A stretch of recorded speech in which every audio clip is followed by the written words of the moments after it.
Good afternoon. I am BUVANA. I am working as assistant professor in the Department of Computer Science and Engineering. Today I am going to share about some introduction about the compilers. This is the agenda of my today's presentation. History, how the compiler was derived, and the next why we study this compiler, and then what are the different language processing systems are there, and what are the structures of the compiler, and what are the different tools used for this compiler, and what are the different kinds of different types of compilers are there, and then parser. This is the agenda of my presentation. First let me move on to this history of compiler. So here the first compiler was written by Grace Hopper in 1952 for A0 programming languages. So but actual actual compiler was completed on the year of 1957 by Fortran language team led by this John Backus at IBM Industry, and the next language used for this compiler was for Gobal languages. The next one is earlier compilers was written only in the assembly language program. So nowadays we are using only the high level language programs. So in this high level language program is developed by this Lisp only used for the previous olden years. So the year is 1962. So now most of the compiler was written only in the language of C or Pascal languages alone. The next thing is why we study this compiler. So actually in our we are the software engineers, we are the computer science students, means first of all we have to develop some of the software languages. First we are understanding the languages, basic languages, then only we can developing the softwares. So that's why we have to designing a compiler. That is the main important thing to designing this compiler. And the main thing is to increases the understanding of language semantics. That's why we designing the compiler, and it helps to understanding the and how to measure the performance of the particular languages. That's why we are using this compiler. And if we want to develop any of the non-trivial programming languages, means first of all we have to identify what are the compilers used on this platform, then only we can go for this project. So that's why we have to study this compiler. The next thing is the language processing system. So how this block diagram shows about this language processing system. There are four major tools involved in this language processing system. First thing is preprocessor, then compiler, assembler, linker and loader. These are the main tools used in this language processing system. So the first thing is the preprocessor. The preprocessor, first it takes the input as the source program. Actually the source program is not expanded one. So first of all we have to expanding the source program. So that's why we go for this preprocessor. So for example C is a programming language. In this C program lot of macros are involved. Macros listens hash include, hash define, these are the different kinds of macros are there. These macros must be expanded, then only it goes to this compiler. So that's why we go for the preprocessor. And then next compiler. So in this compiler, first of all the expanded program is sent it to the compiler. The compiler converting the source program into the assembly language program. And the next language processor is assembler. The language processor, the assembler, first converting the assembly language program into the relocatable object program. So the relocatable object code again converting to this linker, converted to the target machine code with the help of this linker and then loader. What is the purpose of this linker and loader means? Already I said the macros are there. So macros means hash include, hash define, that is .h header files are included. So the header files are placed in different location. The location must be identified with the help of this linker, and that file must be loaded into the particular our source program, that is loader. So these are the different purpose of this linker and loader, and finally we can obtaining the target machine code. This is our aim of this language processing system.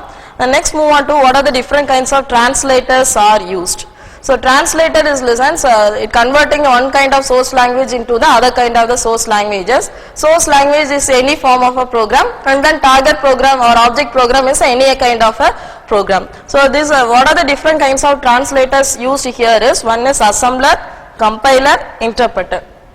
These are the various translators are used here. First let me see about the assembler. Assembler means already we saw about this language processing system itself, we saw the assembler. Assembler means converting the assembly language programming into the object program. That means any kind of source program will be converted to the object program. So this is one kind of the translator. The next translator is compiler. Compiler means converting one kind of a language into the other kind of language, means it takes any of the high level language program and it converting into the low level language program or machine level language program. The next translator is called as the interpreter. Interpreter is another kind of the language translator. The compiler as well as the interpreter have some common issues. First, the compiler takes the whole program as for the single execution, single compilation, but in the case of the interpreter, it takes line by line compilation of your program. In our lecture, present deals with only about the compiler, so you have to go through this compiler only. So the compiler are called as a language translator. The language translator means transforming human oriented languages into the computer oriented machine language. That is the purpose of the compiler. So the compiler translates a source program written in high level language. The example is C, Pascal, Fortran or Gobal into computer's machine language. Machine language means either that is a machine code listens as zeros or ones. So source program is sent it to the compiler and it will be converted to the target program. This is an example. So here we are taking the C program is a source language program. This will be converted to this target program that is called as a machine identification code. So this is the example. So during this process of translation, if there is any errors or occur, means the error will be displayed by this compiler. And in the translation, that is a conversion time is called as a compilation time, and that object program is executed only at the runtime alone. So the next interpreter, already we saw about this interpreter. Here at the same time, that is single time, each and every line will be compiled, and here there is no object program is generated. So this is an example of how the compiler as well as the interpreter are linked together. For example, if we take the Java language processor, it combines both compilation as well as the interpretation. How means? So actually we are writing any Java program. This Java program first of all compile. After compiling the Java program, it will be converted into the class file. That class file is nothing but bytecode. So this is the first step. So this is an intermediate program is done by this translator, and this intermediate program will be sent it to the virtual machine. This virtual machine only give the with the help of this input of the user, it converting this gives the output. This is how the compilation as well as the interpretations are linked together. The next one is structure of a compiler. So basically the compiler must perform two different tasks. One is called as a analysis, another one is called as a synthesis. Analysis of the source program, and the next one is synthesis of a machine language program. So this analysis part consists of analysis part, which means that the source program is read and broken down into the different pieces of the program. That means first actually it takes the input as a source program. This source program first of all converted to the intermediate language. This will be done by this analysis part, and the next part is called as a synthesis part. In this synthesis part, it takes the input as a that is intermediate language, that will be converted to the machine code. So in this analysis part is normally called as a front end of the compiler. Synthesis part is called as a back end of the compiler. This is a simple example. Here the source program is D equal to A plus B star C. This is the source program. So in this source program, in this analysis phase, first of all we have to dividing into the multiple pieces. Pieces means tokens are separated here. So variables A, B, C, D are variables. The operators are plus and star only is called as a operators. So the source program will be divided into multiple pieces. The next it will be converted to the intermediate representation, which is called as a 3-address code. Again this 3-address code will be converted to the machine code with the help of the synthesis part.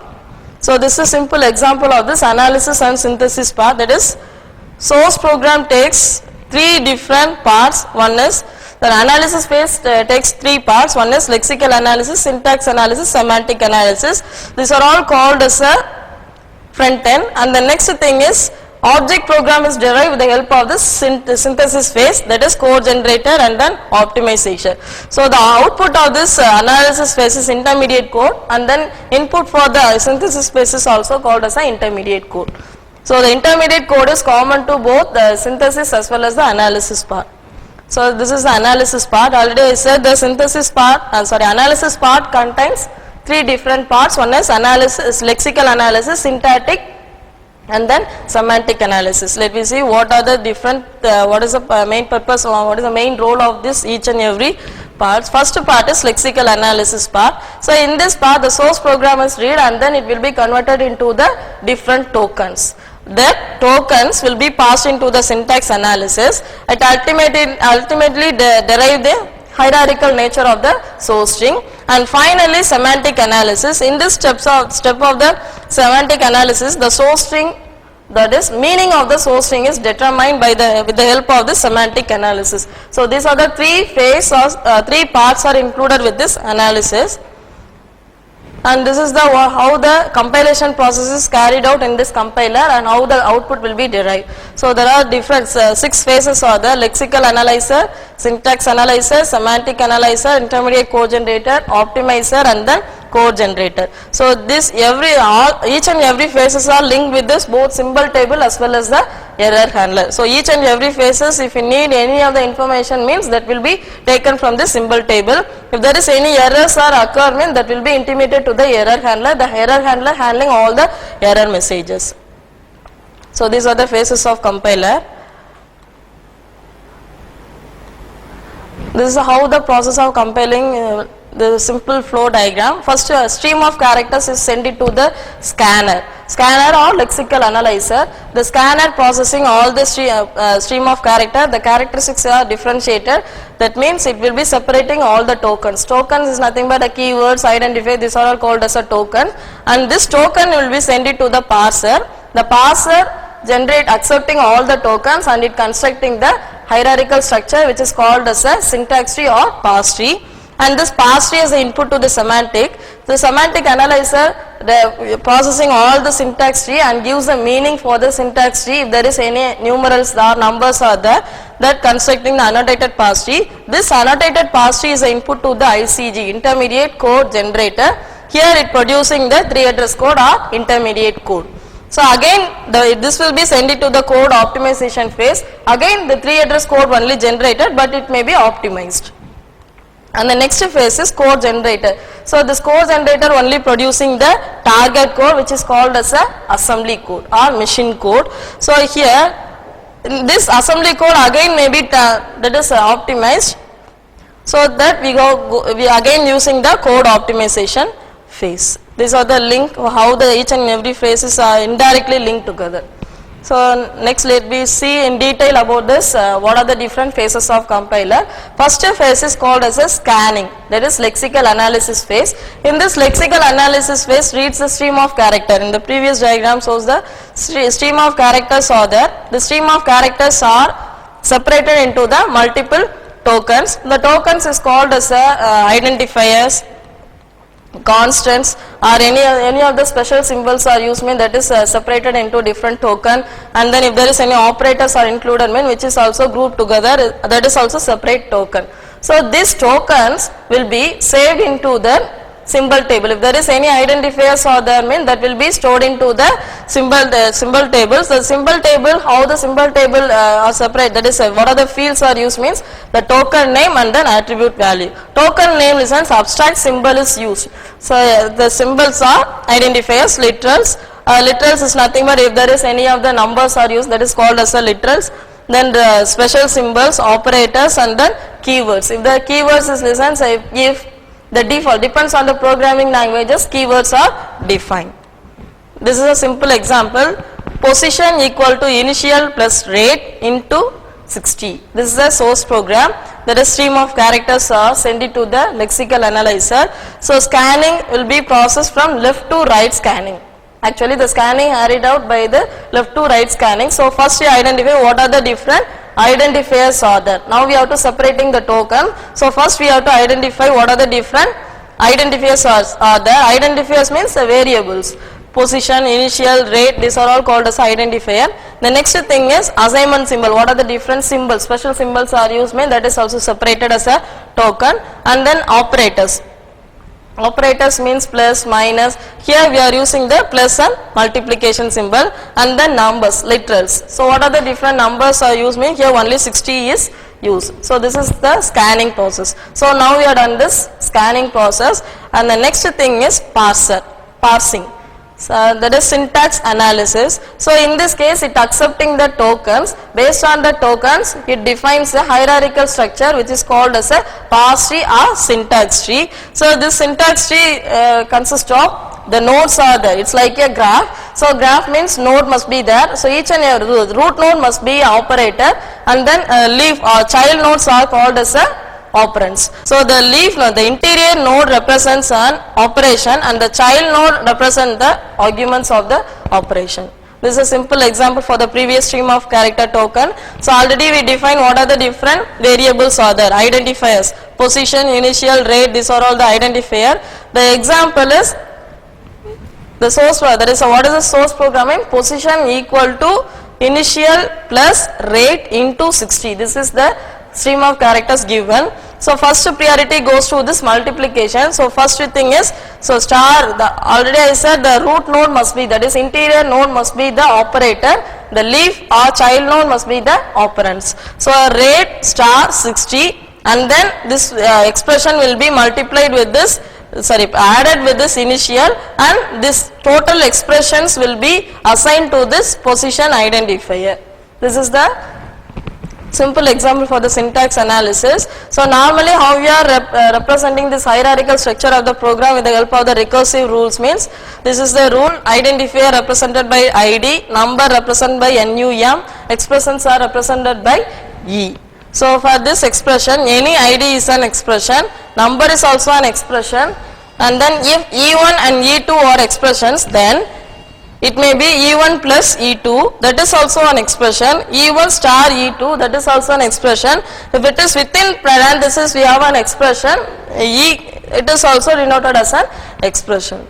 So this is the actual rule, that is if there is conditions are applied means, if ID is an identifier and E is an expression, if there is any conditional statements are used in our source languages mean, that is also accepted as an expression.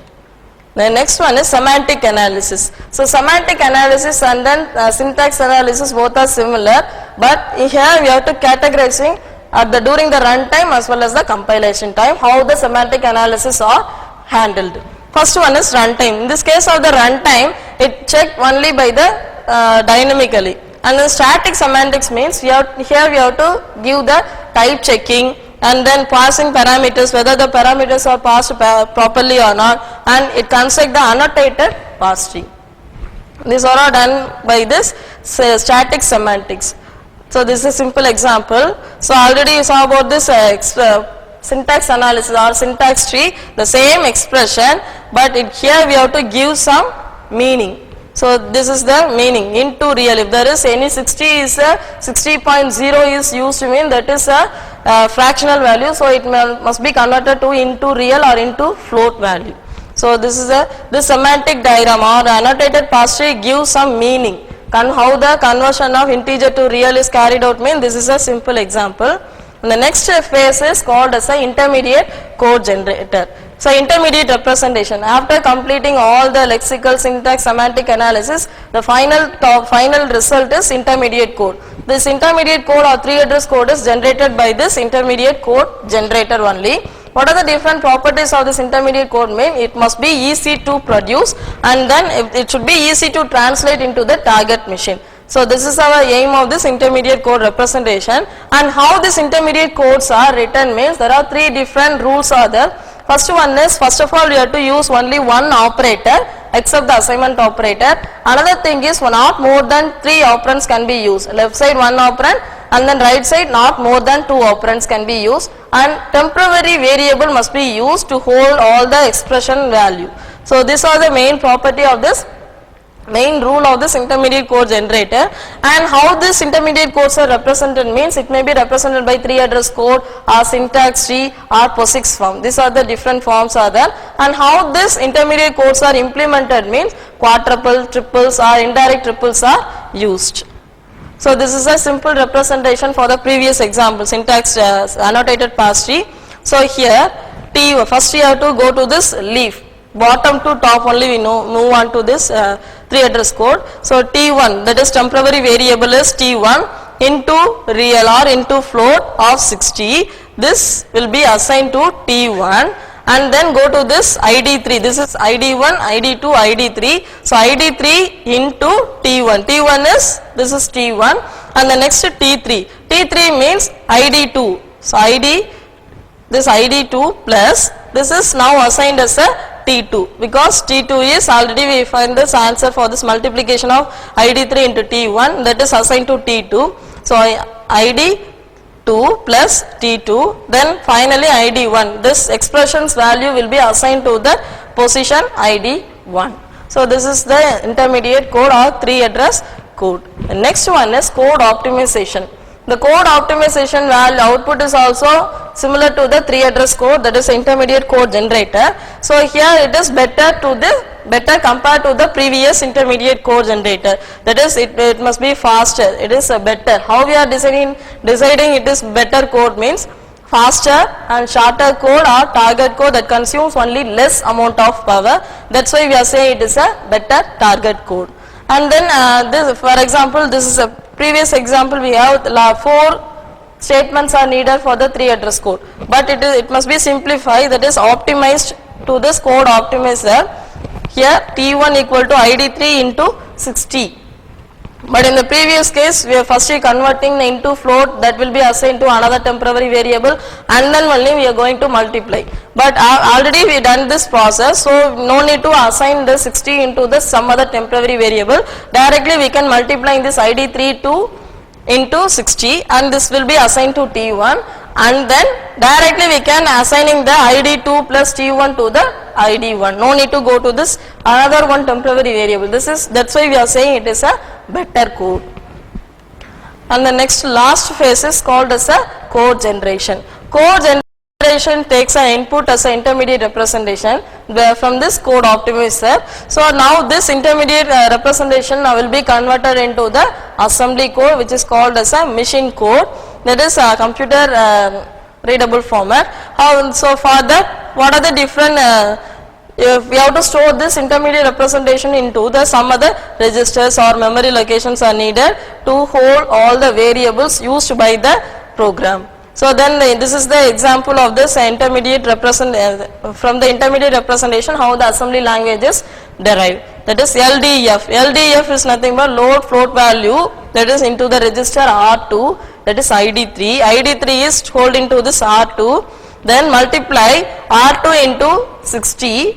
This will be again assigned to the register R2, then multiplied value will be assigned to this register R2, and again load the float value ID2 with R1, and then add this R1 and R2 with, and again stored into final result, it will be held into this R1, and store the R1 value to the ID1. This is the final result of the first expression, position equal to initial plus rate into 60. This is the final result. So the next thing is, already I said all the phases are linked together with this symbol table as plus the error handler. So how this symbol table means, so all the, if there is any variables are used in the programming, that must be stored into the symbol table, because for the future purpose we refer all the variables from the symbol table alone. That's why we go for this symbol table. It's like a data structure. So symbol name, and then point is also that. Point is represent the how that is entry point represent link the, if there is any of the variables used in one module and the same variable will be used into the other module, means just we represent the address, link the variable. That's why we are using the two fields.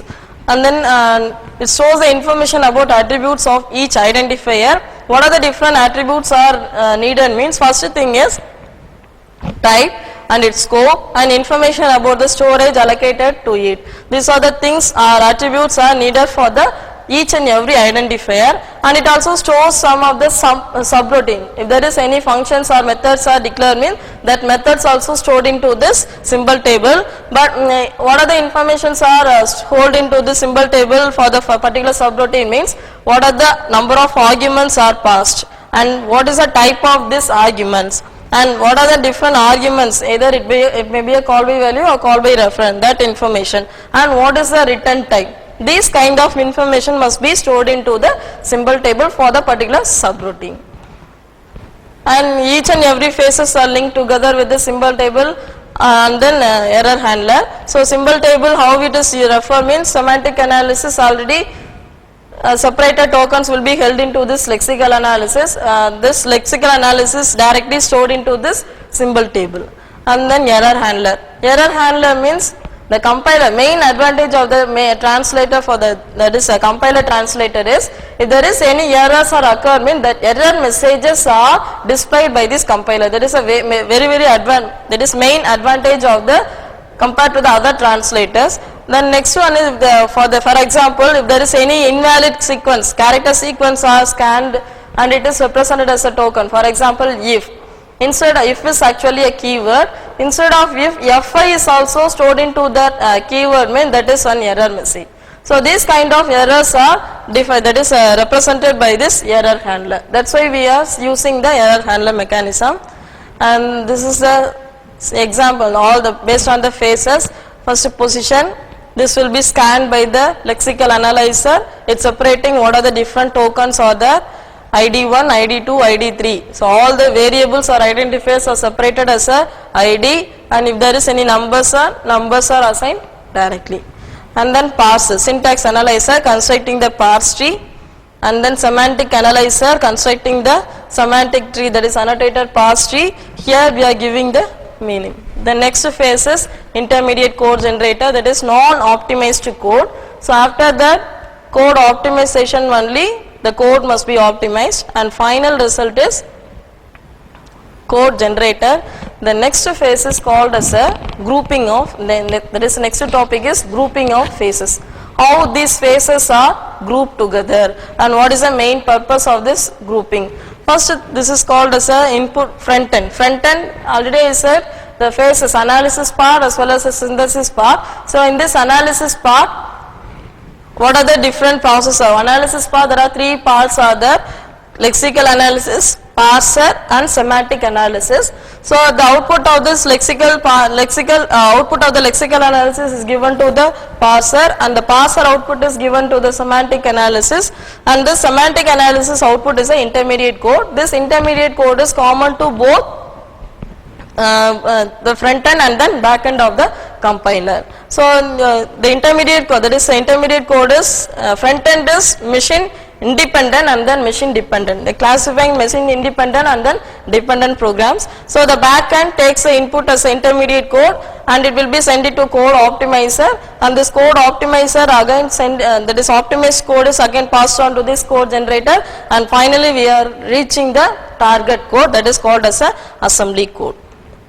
So how the compilers are developed means, so in olden days multiple passes, that is a compiler will be divided into multiple pass. So the multiple passes takes very easy to handle, because if it is any large amount of memory is used, to mean that memory space will be reduced because of the multiple passes. So we are dividing the multiple modules means each and every module occupies only limited amount of memory space. That's why we are using the multiple pass. But nowadays we can use two pass compiler, that is front end and then back end. Front end 3 passes, here intermediate code is common. So the source code into an intermediate code, the back end works with the intermediate representation to produce a machine code.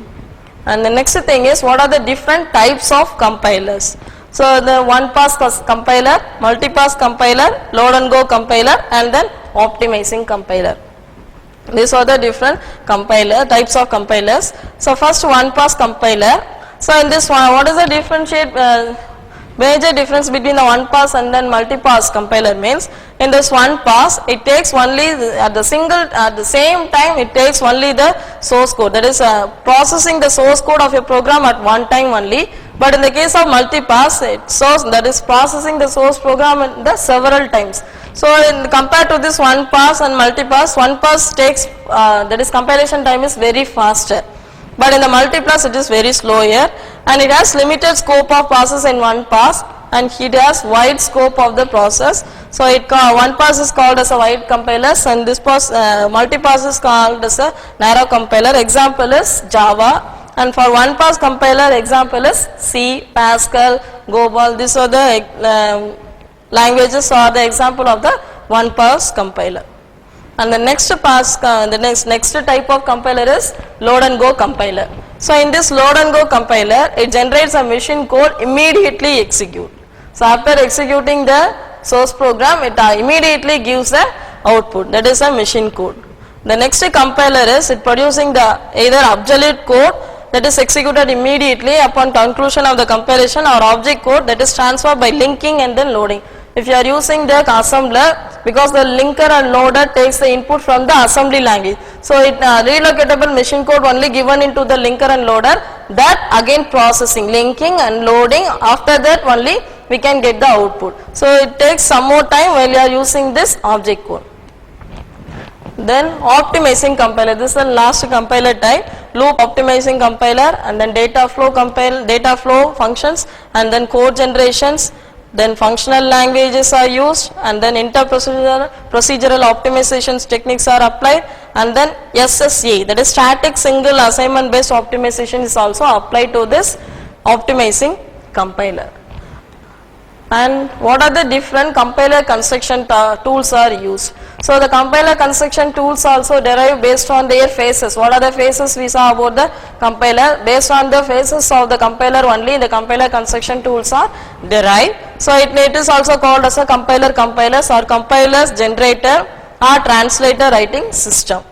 So first tool is scanner generator. So scanner generator means scanner or lexical analyzer. So in the phase itself we saw about this, what is the purpose of the scanner. So the basic lexical analyzer is produced by finite automata, which takes input in the form of regular expression. Example is Lex, Yak or Unix OS system. And then parser generator. So in the parser generator, it producing the syntax analysis, that is takes the input from the context free grammar, and this will be converted into the hierarchical structure, that is called as a parse tree. So the next one is syntax directed translation engine. So in this syntax directed translation engine means the software producer, that is the software product producing the intermediate code with the help of this parse tree. So the syntax, that is parse tree, as the input to this syntax directed translation engine, and it analyzes somewhat and then producing the annotated parse tree finally. And then automatic code generator. So automatic code generator means again it takes the input from the annotated parse tree, and from this parse tree only converting the code, converts the intermediate representation, and finally it is also called as a template matching. And in this intermediate code again converting into the assembly code. So assembly code again we search what are the different storage locations are needed, either register or any of the static memory or any stack is needed. These storage locations also we have to use in this automatic code generator. And here what is the main technique used for this automatic code generator is called as a template matching. And last one is data flow engine, is a last tool used for the compiler construction. It is a tool used for the purpose of the code optimization, and it is what are the information is supplied by the user, and this will be converted intermediate code, and both the code, that is the input data as well as the intermediate code representation, must be compared and analysis, and then and again it in analysis, what is that is finding out how the values are transmitted from one part of the process to the another part of the program. These are the things are analysis by this data flow engine. So these are various compilation tools, that is compiler construction tools are used. First one is scanner generator, then parser generator, then syntax directed translation scheme, and then automatic code generator, and final one is a data flow engine. The next thing is parsing. So already I said the syntax analysis is only the irregular expression and context free grammars are generated, and then syntax analysis. In this syntax analysis another name is called as a parser. So parsing means it gives the meaning of the separated token in the form of the tree structure, which is called as a parse tree or syntax tree. So in this parsing, it will be classified into two different types. One is top down parsing, another one is called as a bottom up parsing. So in this top down parsing, it starts the construction at a root to this root of the parse tree, and from the root to bottom. And the next bottom up parsing means started from the leaf node to the root node. This is the bottom up parsing. Today let me see what are the different problems occur in this top down parsing. that is left recursion as well as the left factoring. So left recursive is nothing but normally the top-down parsing techniques cannot handle the left recursion directly. So first of all you have to removing the left recursion and then only we can do the compilation process. So that's why we go for this left recursion.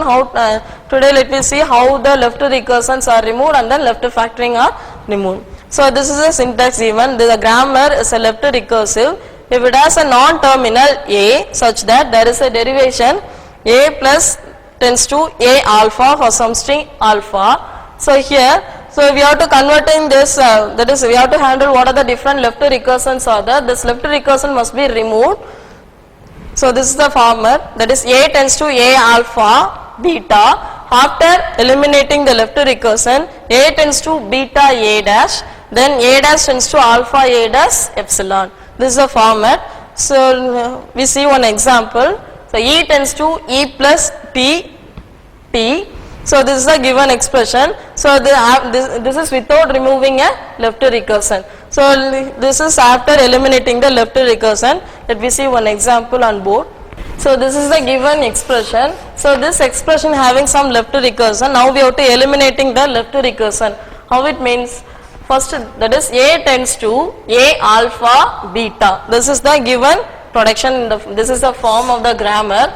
So this after left recursion, how it is converting means a tends to beta a dash, then a dash tends to alpha a dash epsilon. So these are the non-terminals. So in our expression, the non-terminals are e, then t. These are the non-terminals are used here. So first you take that e. So here in the form of a tends to a, then alpha, here it is beta. This is the format. So now a, instead of a we take that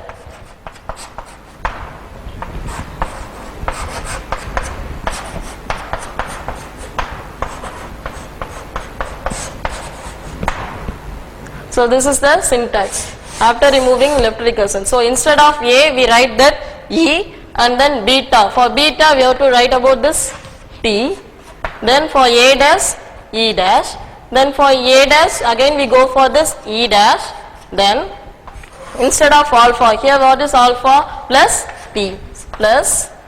t e dash then epsilon. So this is the result. So first thing is e tends to t e dash, then e dash tends to plus t, this is alpha, e dash then epsilon. And similarly for the next expression is t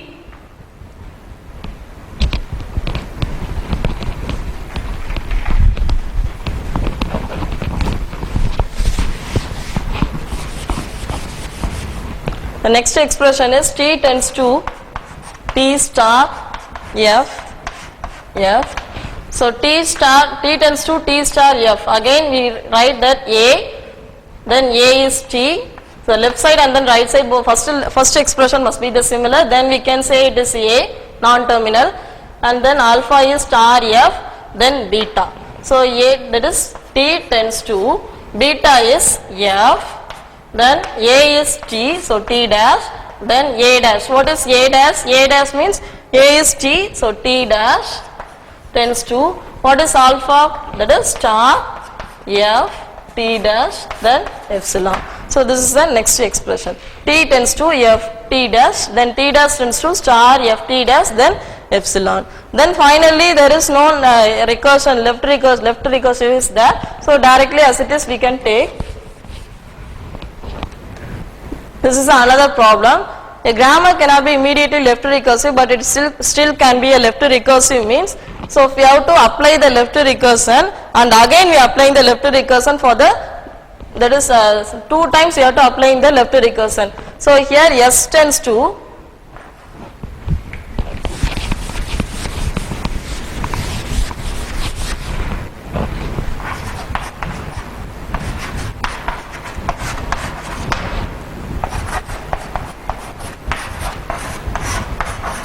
so this is a given grammar. So it has some, directly we cannot say it has a left recursive, but applying this a or s value on this grammar we can say it has a left recursive. So first we are eliminating, applying the value for the non-terminal, s tends to, instead of A we can apply substituting the value for this A, that is SCA. Then for S we can substituting the value C D. This is the grammar after substituting the value for the productions. Then next we can eliminating the left recursion, that is that is A tends to A alpha beta. This is in the form of A tends to A alpha slash beta. Now we are to eliminating, that is A tends to beta A dash, then A dash tends to alpha A dash epsilon. So A dash A, S is A, then this is alpha and this is beta. A tends to, that is S tends to, beta is B, then S dash, then again S dash tends to, alpha is CA, then S dash, then epsilon. This is the first thing. And again we are substituting the value for this A. Similarly we are getting the answer for this one is A tends to D S dash, then A dash tends to AC S dash epsilon. This is after eliminating the left recursion.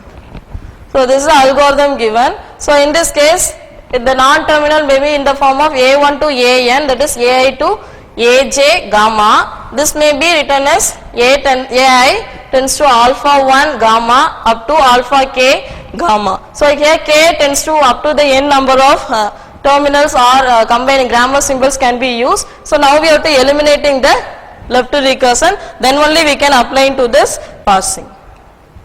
So this is after eliminating example, for this example. And the next thing is left factoring. So left factoring means, so for the predictive parser, one example of the top down parsing. So in this parsing also we cannot apply in the left recursion. So like that the left factoring is also eliminated, then only we can apply into this parsing technique.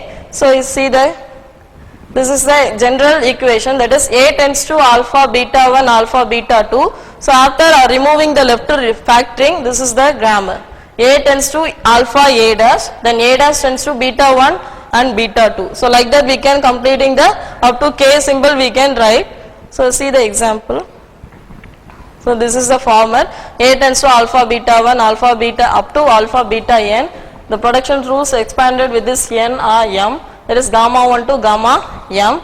This will be converted into alpha A dash gamma 1, that is after removing the left factoring. This is the result. This is a simple example. So in this example, A tends to AB. So here the first letter of the right side production is similar.